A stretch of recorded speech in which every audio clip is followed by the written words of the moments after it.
It's a weeknight, and the Mission Cultural Center is booming.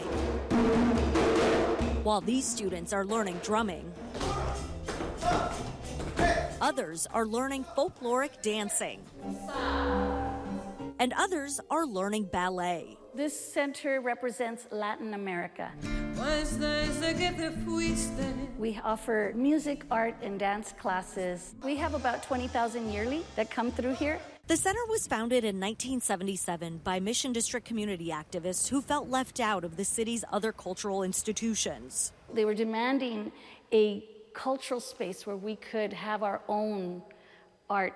The city agreed to buy an old furniture store on Mission Street and lease it to the group of community activists for $1 a year. The group would pay for all of the maintenance costs. Under the agreement, the center and the mission thrived. This is where events like Carnival and the Day of the Dead procession were first organized. Now, I was born and raised in La Mission. Ramon Garcia was among the first youngsters to take classes at the Mission Cultural Center nearly 48 years ago. It's not the pale moon. Ramon went on to sing in local bands. He's now back at the center improving his piano skills. Learning music is expensive, but you could come here and, at affordable prices, right? So to me, this place is like a diamond sparkling in the sand. It's hard to grasp just how much goes on inside this building. The theater, where he was practicing piano, later became the stage for Aztec dancing. There's also a podcast recording studio and a printmaking shop. Araceli Garcia is learning the craft. She started taking classes at the Mission Cultural Center in the first grade. I was able to lead my own cohort, which was amazing to have gone from being a student to then a teacher. I just think it's so important to come back to these community spaces. They make us. This is the archival collection, and we have art, 4 decades of art here.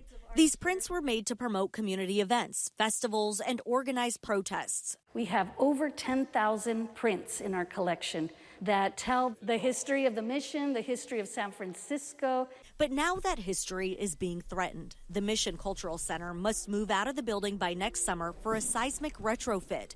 The center needs to raise $4 million by then to pay for the move and the rent for a temporary new location. This is a huge building, and the cost of emptying out the building and then finding a location, it's going to be challenging for us to meet that goal. Operating in general has been getting harder. A few months ago, the center laid off most of its staff to pay for a $200,000 cleanup after a flood inundated the first floor. Grant funding has also dried up. We believe that this organization is worth saving. And yes, we are fighting and doing everything possible to continue this legacy. The center is also looking for new ways to generate revenue. It's partnering with the Red and White Fleet to offer Frida Kahlo-themed cruises on the bay.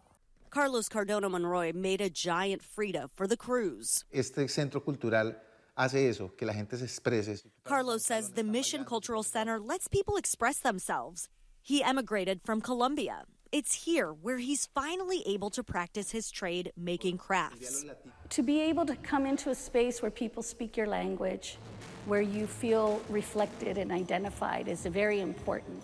Our youngest member is 8, our oldest member is 83. And we're all in the same classroom, just like a Latino family. In San Francisco, Karina Nova, ABC 7 News.